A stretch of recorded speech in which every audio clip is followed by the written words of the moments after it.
ओम नमो भगवते वासुदेवाय। प्रिय भक्तगणों, आइए सुनते हैं श्रीमद्भागवत महापुराण की कथा। प्रिय भक्तगणों, आज की कथा में हम श्रवण करेंगे गर्भ में परीक्षित की रक्षा, कुंती के द्वारा भगवान की स्तुति और युधिष्ठिर का शोक। सूत जी कहते हैं, इसके बाद पांडव श्री कृष्ण के साथ जलांजलि के इच्छुक मरे हुए सज्जनों का तर्पण करने के लिए स्त्रियों को आगे करके गंगा तट पर गए। वहां उन सब ने मृत बंधुओं को जलदान दिया और उनके गुणों का स्मरण करके बहुत विलाप किया। तदंतर भगवान के चरण कमलों की धूलि से पवित्र गंगा जल में पुनः स्नान किया। वहां अपने भाइयों के साथ कुरुपति महाराज युधिष्ठिर, धृतराष्ट्र पुत्र, शोक से व्याकुल गांधारी, कुंती और द्रौपदी सब बैठकर मरे हुए स्वजनों के लिए शोक करने लगे। भगवान श्री कृष्ण ने धौम्य आदि मुनियों के साथ उनको सांत्वना दी और समझाया कि संसार के सभी प्राणी काल के अधीन हैं, मौत से किसी को कोई बचा नहीं सकता। इस प्रकार भगवान श्री कृष्ण ने अज्ञात शत्रु महाराज युधिष्ठिर को उनका वह राज जो धूर्तों ने छल से छीन लिया था वापस दिलाया तथा द्रौपदी के केशों का स्पर्श करने से जिनकी आयु क्षीण हो गई थी उन दुष्ट राजाओं का वध कराया। साथ ही युधिष्ठिर के द्वारा उत्तम सामग्रियों से तथा पुरोहितों से 3 अश्वमेध यज्ञ कराए। इस प्रकार युधिष्ठिर के पवित्र यश को 100 यज्ञ करने वाली इंद्र के यश की तरह सब ओर फैला दिया। इसके बाद भगवान श्री कृष्ण ने वहां से जाने का विचार किया। उन्होंने इसके लिए पांडवों से विदा ली और व्यास आदि ब्राह्मणों का सत्कार किया। उन लोगों ने भी भगवान का बड़ा ही सम्मान किया। तदंतर सात्यकी और उद्धव के साथ द्वारका जाने के लिए वे रथ पर सवार हुए। उसी समय उन्होंने देखा कि उत्तरा भय से विह्वल होकर सामने से दौड़ी चली आ रही है। उत्तरा ने कहा, देवादिदेव जगदीश्वर, आप महायोगी हैं, आप मेरी रक्षा कीजिए। आपके अतिरिक्त इस लोक में मुझे अभय देने वाला और कोई नहीं है, क्योंकि यहाँ सभी परस्पर एक दूसरे की मृत्यु के निमित्त बन रहे हैं। प्रभु, आप सर्वशक्तिमान हैं। यह दहकते हुए लोहे का बाण मेरी ओर दौड़ आ रहा है। स्वामिन, यह मुझे भले ही जला डाले परंतु मेरे गर्व को नष्ट न करे, ऐसी कृपा कीजिए। सूत जी कहते हैं, भक्त वत्सल भगवान श्री कृष्ण उसकी बात सुनते ही जान गए कि अश्वत्थामा ने पांडवों के वंश को निर्वीज करने के लिए ब्रह्मास्त्र का प्रयोग किया है। सौनक जी, उसी समय पांडवों ने भी देखा कि जलते हुए 5 बाण हमारी ओर आ रहे हैं, इसलिए उन्होंने भी अपने अपने अस्त्र उठा लिए। सर्वशक्तिमान भगवान श्री कृष्ण ने अपने अनन्य प्रेमियों पर, शरणागत भक्तों पर बहुत बड़ी विपत्ति आई जानकर अपने निज अस्त्र सुदर्शन चक्र से उन निज जनों की रक्षा की। योगेश्वर श्री कृष्ण समस्त प्राणियों के हृदय में विराजमान आत्मा हैं। उन्होंने उत्तरा के गर्भ को पांडवों की वंश परंपरा चलाने के लिए अपनी माया के कवच से ढक दिया। सौनक जी, यद्यपि ब्रह्मास्त्र अमोघ है तो उसके निवारण का कोई उपाय भी नहीं है, फिर भी भगवान श्री कृष्ण के तेज के सामने आकर वह शांत हो गया। यह कोई आश्चर्य की बात नहीं समझनी चाहिए, क्योंकि भगवान तो सर्वाश्चर्य में हैं। वे ही अपनी निज शक्ति माया से स्वयं अजन्मा होकर भी इस संसार की सृष्टि, रक्षा और संहार करते हैं। जब भगवान श्री कृष्ण जाने लगे तब ब्रह्मास्त्र की ज्वाला से मुक्त अपने पुत्रों के और द्रौपदी के साथ सती कुंती ने भगवान श्री कृष्ण की इस प्रकार स्तुति की।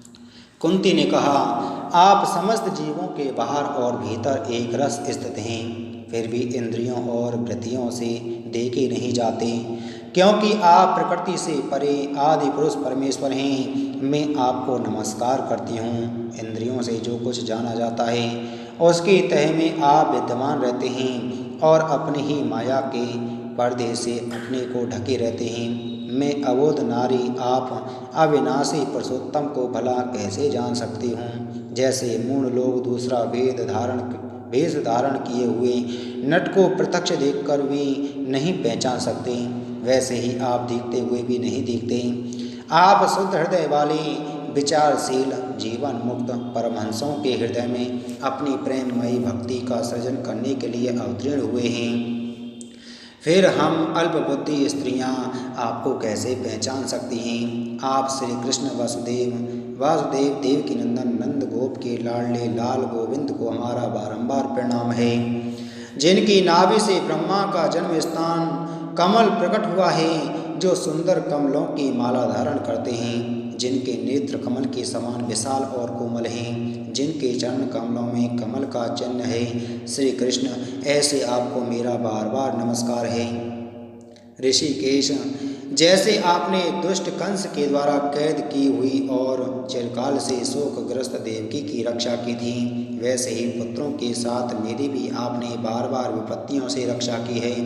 आप ही हमारे स्वामी हैं, आप सर्वशक्तिमान हैं। श्री कृष्ण, कहाँ तक गिनाऊं? विष से, लाक्षागृह की भयानक आग से, हिडम आदि राक्षसों की दृष्टि से, दुष्टों की धूत सभा से, वनवास की विपत्तियों से और अनेक बार के युद्धों में अनेक महारथियों के शस्त्रों से और अभी अभी इस अश्वत्थामा के ब्रह्मास्त्र से भी आपने ही हमारी रक्षा की है। जगत गुरु, हमारे जीवन में सर्वदा पद पद पर विपत्तियां आती रहें, क्योंकि विपत्तियों में ही निश्चित रूप से आपके दर्शन हुआ करते हैं और आपके दर्शन हो जाने पर फिर जन्म मृत्यु के चक्कर में नहीं आना पड़ता। ऊंचे कुल में जन्म, ऐश्वर्य, विद्या और संपत्ति के कारण जिनका घमंड बढ़ रहा है, वह मनुष्य तो आपका नाम भी नहीं ले सकता, क्योंकि आप तो उन लोगों को दर्शन देते हैं जो अकिंचन हैं। आप निर्धनों के परम धन हैं, माया का प्रपंच आपका स्पर्श भी नहीं कर सकता। आप अपने आप में ही विहार करने वाले परम शांत स्वरूप हैं। आप ही केवल मोक्ष के अधिपति हैं। आपको मैं बार बार नमस्कार करती हूँ। मैं आपको अनादि अनंत सर्वव्यापक सबके नियंता काल रूप परमेश्वर समझती हूँ। संसार के समस्त पदार्थ और प्राणी आपस में टकराकर विषमता के कारण परस्पर विरुद्ध हो रहे हैं, परंतु आप सब में समान रूप से विचर रहे हैं। भगवान, आप जब मनुष्यों की सी लीला करते हैं तब आप क्या करना चाहते हैं, यह कोई नहीं जानता। आपका कभी कोई न प्रिय है और न अप्रिय है। आपके संबंध में लोगों की बुद्धि ही विषम हुआ करती है। आप विश्व के आत्मा हैं, विश्वरूप हैं। न आप जन्म लेते हैं और न कर्म ही करते हैं, फिर भी पशु पक्षी मनुष्य ऋषि जलचर आदि में आप जन्म लेते हैं और उन योनियों के अनुरूप दिव्य कर्म भी करते हैं। यह आपकी लीला ही तो है। जब बचपन में आपने दूध की मटकी फोड़कर यशोदा मैया को खिजा दिया था और उन्होंने आपको बांधने के लिए हाथ में रस्सी ली थी, तब आपकी आंखों में आंसू झलक आए थे। काजल कपोलों पर बह चला था, नेत्र चंचल हो रहे थे और भय की भावना से आपने अपने मुख को नीचे की ओर झुका लिया था। आपकी उस दशा का लीला छवि का ध्यान करके मैं मोहित हो जाती हूँ। भला जिससे भय भी भय मानता है, उसकी यह दशा आपने अजन्मा होकर भी जन्म क्यों लिया है? इसका कारण बतलाते हुए कोई महापुरुष यूँ कहते हैं कि जैसे मलयाचल की कीर्ति का विस्तार करने के लिए उसमें चंदन प्रकट होता है, वैसे ही अपने प्रिय भक्त पुष्यलोक राजा यदु की कीर्ति का विस्तार करने के लिए ही आपने नंद के वश में उनके वंश में अवतार ग्रहण किया है। दूसरे लोग यूँ कहते हैं कि वसुदेव और देवकी ने पूर्व जन्म में सुतपा और पृष्ठि के रूप में आपसे यही वरदान प्राप्त किया था, इसलिए आप अजन्मा होते हुए भी जगत के कल्याण और दैत्यों के नाश के लिए उनके पुत्र बने हैं। कुछ और लोग यूँ कहते हैं कि यह पृथ्वी दैत्यों के अत्यंत भार से समुद्र में डूबते हुए जहाज की तरह डगमगा रही थी, पीड़ित हो रही थी। तब ब्रह्मा की प्रार्थना से उसका भार उतारने के लिए ही आप प्रकट हुए। कोई महापुरुष यूँ कहते हैं कि जो लोग इस संसार में अज्ञान, कामना और कर्मों के बंधन में जकड़े हुए पीड़ित हो रहे हैं, उन लोगों के लिए श्रवण और स्मरण करने योग्य लीला करने के विचार से ही आपने अवतार ग्रहण किया है।